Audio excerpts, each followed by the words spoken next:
여러분 반갑습니다. 국민영어 미션을 위한 Talking Thousand의 이영대입니다. You free, 바로 여러분을 자유하게 하고 싶은 마음에서 You free라는 단어부터 제시합니다. 여러분의 꿈을 자유하게 하며 여러분 속에 있는 잠재력을 자유하게 하며 결국 그 중에 하나인 여러분의 영어를 자유하게 도와주고 싶습니다. 국민영어 미션을 위한 Talking Thousand은 차원이 다른 영어 교육을 실시하며 무조건 향상되는 영어 교육 기관이 되겠습니다. 자, 오늘은 그 첫 번째 시간으로 책에 바로 그 뼈대가 되는 어법을 가르쳐 드리겠습니다. 그 어법은 매우 간단합니다. 그 중에 하나인 조감도를 제시합니다. 조감도는 새가 하늘에서 내려다보면 모든 것이 한꺼번에 보이듯이 문법 전체, 언어 전체에 대한 구조를 한눈에 볼 수 있습니다. 그것을 우리는 조감도라고 합니다. 조감도는 바로 통사론부터 시작하겠습니다. 그러면 들어갑니다. 먼저 여러분, 모든 공간에는 그 공간을 이루는 요소 또는 것들이 있습니다. 여러분, 먼저 학교를 예를 들겠습니다. 여러분, 학교라는 공간에서는 누가 일을 합니까? 바로 교사가 일을 합니다. 그리고 법원에서는 누가 일을 합니까? 여러 사람이 있지만 대표적으로 판사, 검사, 변호사가 일을 하지요. 병원에서는 누가 일을 합니까? 의사와 간호사가 일을 합니다. 그러면 교회, 성당이나 교회에서는 누가 일을 합니까? 바로 목사, 신부가 일을 하지요. 그리고 절에서는 누가 일을 합니까? 네, 맞습니다. 바로 승려가 일을 합니다. 이와 같이 적절한 공간에서 일을 하는 분들이 있습니다. 바로 이 학교, 법원, 병원, 교회, 절이라는 서로 다른 이 공간에서 일을 하는 자격이 있습니다. 우리는 그것을 교사, 판검사, 의사, 목사, 승려 이렇게 이야기를 하지요. 자, 목사가 절에 가서 복음을 전할 수는 있습니다. 그러나 직업상으로는 절에서 일을 하는 사람을 우리는 승려라고 합니다. 의사가 하얀 가운을 입고 법원에 쳐들어가면 어떤 현상이 생기겠습니까? 자, 아주 이상한 현상이 생깁니다. 여러분 안 봐도 보이시겠지요? 그렇습니다. 여러분, 법원에서는 하얀 가운을 입은 의사가 들어가면 이상한 사람 됩니다. 그리고 검은 가운을 입은 판검사가, 변호사가 병원에 나타나면 저승사자인 줄 압니다. 여러분, 교사가 아닌 분이 학교에서 가르치지 않습니다. 여러분, 우리가 알고 있는 슈바이처 박사는 매우 자격이 많은 분이었습니다. 그분은 학교에서도 일을 할 수 있었고, 법원에서 일할 수 있었고, 병원에서 일할 수 있으며 교회에서도 일할 수 있었습니다.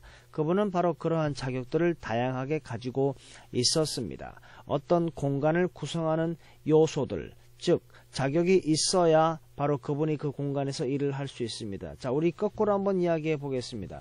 만약에 저 공간이 밖에서 볼 때에는 학교인지 법원인지 병원인지 교회인지 모르겠다라고 얘기하면 바로 그 공간에서 일을 하는 분이 어떤 분인지 우리는 보면 쉽게 알 수 있습니다. 여러분 아시겠죠? 자, 이 조감도는 바로 처음 출발이 그 공간을 구성하는 요소들, 자격부터 인식을 하셔야 합니다. 왜냐하면 영어는 바로 위치 언어이기 때문입니다. 한국어처럼 우수한 언어는 말의 단어가 순서가 바뀌어도 원뜻이 변하지 않습니다. 예를 듭니다. 나는 너를 사랑한다. 나는 사랑한다 너를. 너를 나는 사랑한다. 사랑한다 너는 나를. 너를 나는. 사랑한다 나는 너를. 아무리 위치를 바꾸어도 바로 단어가 주어, 서술어, 목적어, 보어 어느 위치에 가든지 그 단어 나 뒤에 는이 함께 따라갈 수 있고 너를의 르이 함께 따라갈 수 있습니다. 지금 혹시 방금 한 말이 이해가 안 되는 분은 얼른 잊어버리십시오. 즉 한국어는 매우 우수한 언어이기 때문에 공간의 제약을 받지 않습니다. 물론 매끄럽고 예쁜 문장은 있습니다.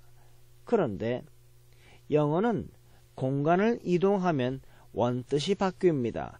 그만큼 과학적인 언어이긴 합니다. 그러면 한국어는요, 훨씬 더 과학적인 언어입니다.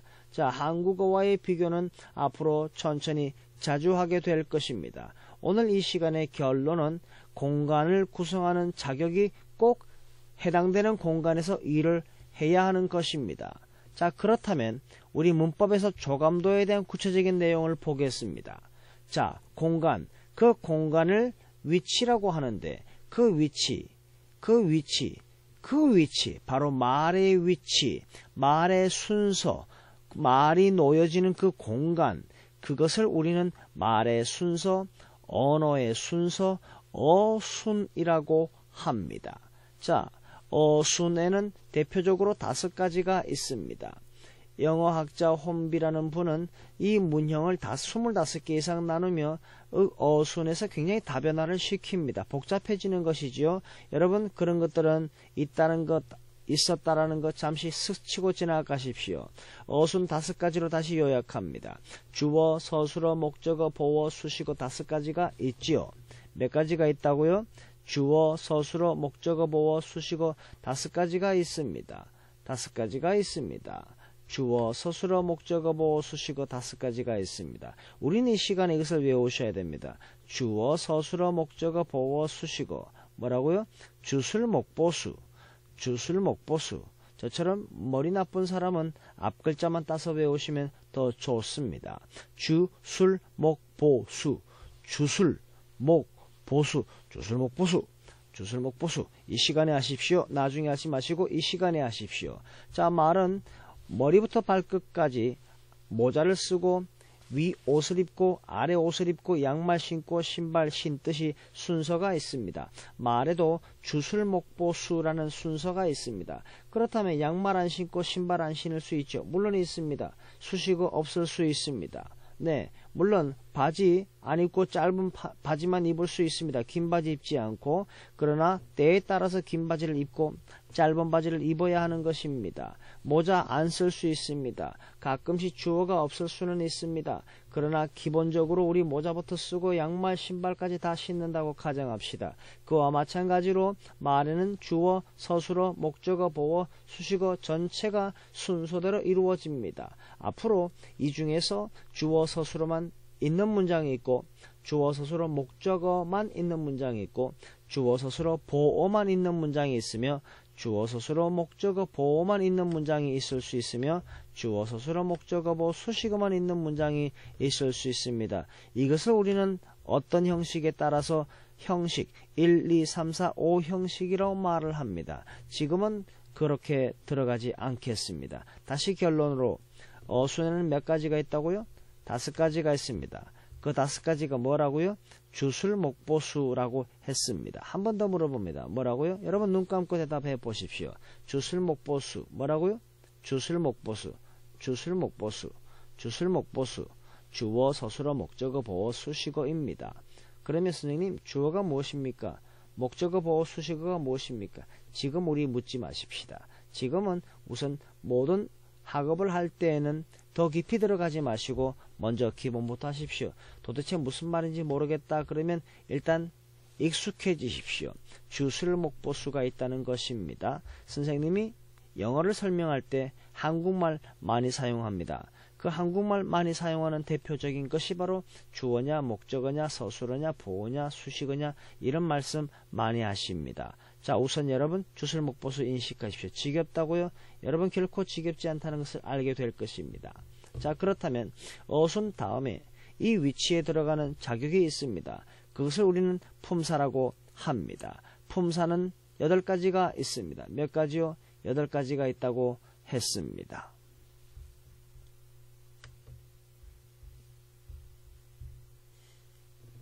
네, 그렇다면 그 8가지를 한번 살펴보겠습니다.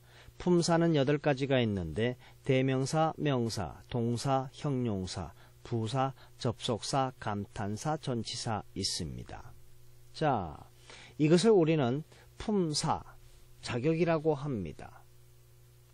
이 품사는 8가지가 있는데 여러분 혹시 태권도 단정에 보면 1단, 2단 따기 전에 1품, 2품이라는 말이 있지요. 품, 자격을 말합니다. 옛날에 골품 제도에 보면 그 품자가 있죠. 6두품, 5두품 품자가 있죠. 자격을 이야기합니다. 자, 우리 지난 시간에 배웠던 바로 병원이라는 그 어순의 위치에 뭐가 있다고요? 의사가 일을 하죠. 그것처럼 주어라는 공간에 누가 일을 하느냐면 명사, 대명사가 일을 합니다. 서술어라는 공간에 동사가 일을 합니다. 목적어라는 공간에 명사가 일을 합니다. 보어라는 공간에 명사와 형용사가 일을 합니다. 수식어라는 공간에 역시 명사와 전치사가 함께 들어가며 부사가 일을 합니다. 자, 이와 같은 순서들은 여러분 다시 한번 더 강조해서 훈련하게 될 것입니다. 먼저 8가지 품사를 우린 지금 익숙하게 훈련하셔야 되겠습니다. 대명동 형부 접속 감전으로 암기하시면 도움이 됩니다. 여러분 대구에 가면 대명동이라는 동네가 있습니다. 그 동네에 사는 형부가 인터넷에 접속하다가 감전이 돼버렸어요. 자, 대명동 형부 접속 감전이요. 대명동 형부 접속 감전입니다. 여러분 뭐라고요? 대명동 형부 접속 감전. 네, 군산에도 대명동이라는 동네가 있기는 합니다. 네, 대명동 형부 접속 감전. 뭐라고요? 이 시간에 하십시오. 여러분 놀지 마시고 하십시오. 대명동 형부 접속 감전. 여러분 멍 때리지 마시고 따라 하십시오. 소리 내고 따라 하십시오. 아유, 이런 실수할 뻔했네. 소리 내고 따라 하십시오. 대명동 형부 접속 감전. 뭐라고요? 대명동 형부 접속 감전. 반드시 따라 하셔야 됩니다. 소리내서 하십시오. 말은 문법을 구경하고 있으면 되지 않습니다. 따라 하셔야 됩니다. 반드시 여러분이 직접 가르치셔야 되겠습니다. 여러분 스스로에게 가르치시고 동생에게 가르치며 벽을 향하여 가르치고 보이지 않는 사물을 향하여 가르치며 여러분 친구에게 가르칠 수 있을 때까지 여러분 연습하십시오. 남에게 도와주기 위해서 배우는 겁니다. 배워서 남 주냐고요? 맞습니다. 배워서 남 주는 겁니다. 우리는 우리가 배운 것을 나누어 주기 위해서 배워야 하는 것입니다. 그럼 나는 뭘 사냐고요? 나누어 주면 나에게 그 이상의 것으로 돌아오게 되어 있습니다. 처음부터 없다고요? 그렇지 않습니다. 여러분은 많은 것을 가지고 있습니다. 여러분 다시 한번 해보십시다. 55가지 뭐라고요? 주술목보수가 있습니다. 뭐라고요? 주술목보수. 품사 8가지 뭐라고요? 대명도 형부 접속 감전이 있습니다. 자, 이제 여러분 끝에 보면 전치사 다음엔 항상 명사가 나온다는 것을 우리는 그려져 있죠. 전치사 다음에 뭐가 나온다고? 명사가 나옵니다. 그 다음 우리는 조심해야 될 것. 전치사 다음에 나오는 명사가 이렇게 붙어서 나오면 그것을 우리는 부사라고 합니다. 전치사 플러스 명사는 부사입니다. 뭐라고요? 전치사 플러스 명사는 부사, 전명은 부사, 전명은 부사. 예를 들어 책상 명사는 명사인데 책상 위에 하면 전치사 위에라는 것이 명사 앞에 오니까 전치사예요. 위에 책상 on the table 라고 하면 그건 부사가 됩니다. 버스는 명사인데 타고 버스, by 버스 하면 부사가 되는 것이지요. 친구, friend는 명사인데 with, 함께 친구, 친구와 더불어 with friend 하면 부사가 되는 것입니다. 교실은 명사인데 in 교실, in the classroom 하면 부사가 되는 것입니다. morning은 명사인데 in the morning 하면 바로 전치사 in과 morning이 나와 부사가 되는 것입니다. 여러분 정확히 인식하십시오. 전치사 다음에 명사가 나오면 부사라는 것을 반드시 기억하시면 매우 유익합니다. 다시 한번 정리합니다. 대명동 형부 접속 감전, 대명동 형부 접속 감전. 뭐라고요? 대명동 형부 접속 감전. 이 시간 하십시오. 55가지 뭐라고요? 주술목보수. 뭐라고요? 주술목보수라고 했습니다. 여러분 조심하십시오. 잊어버리지 마십시오. 꼭 기억하십시오. 다시 한번 물어보겠습니다. 두 번째, 여러분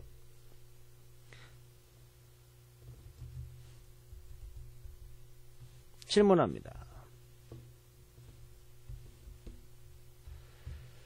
주어 자리에 누가 들어간다고요?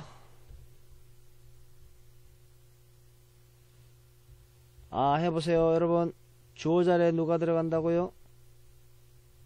네, 맞습니다. 누가 들어간다고? 대명사를 포함하여 명사가 들어갑니다. 그러면 서술어 자리는 누가 들어갑니까? 서술어 자리에 누가 들어갑니까? 네, 맞습니다. 동사가 들어갑니다. 그러면 목적어 자리에는 누가 들어갈까요? 여러분 잘 보세요. 명사와 대명사는 어디에 간다고 했죠? 주어 자리에 간다고 했습니다. 그러면 명사와 대명사는 어디에도 들어갈까요? 목적어에도 들어갑니다. 또 어디에도 갈까요? 당연히 보어에도 들어갑니다. 그리고 어디에도 갈까요? 수식어에도 가서 일을 할 수가 있습니다. 명사는. 그런데 가만히 보니까 동사는 술술, 똥싸, 술술. 근데 그냥 움직이지 않고 그대로 가만히 똥싸고 있어야 됩니다. 서술어에. 동사는 절대로 움직이면 안 됩니다, 여러분.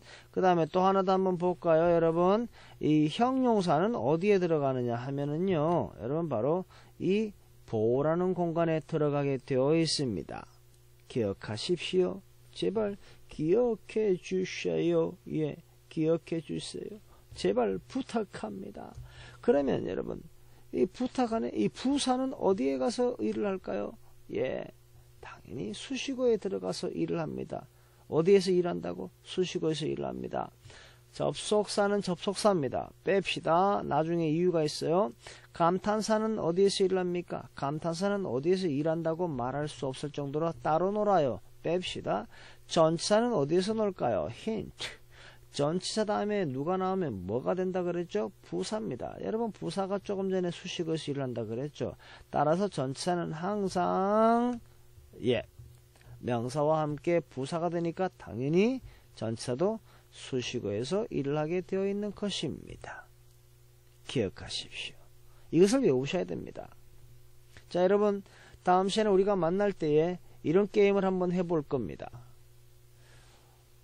어자로 끝나는 말은 뭐라고요? 주어, 서술어, 목적어, 보어, 수식어. 이거 물어볼 겁니다.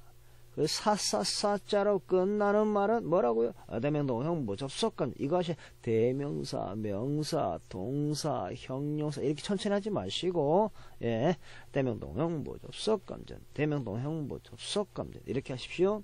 일단 그것을 익숙하게 입에서 나오게 하셔야 됩니다. 자, 그 다음 어떤 게임을 또 두 번째 할 거냐 하면 이거죠.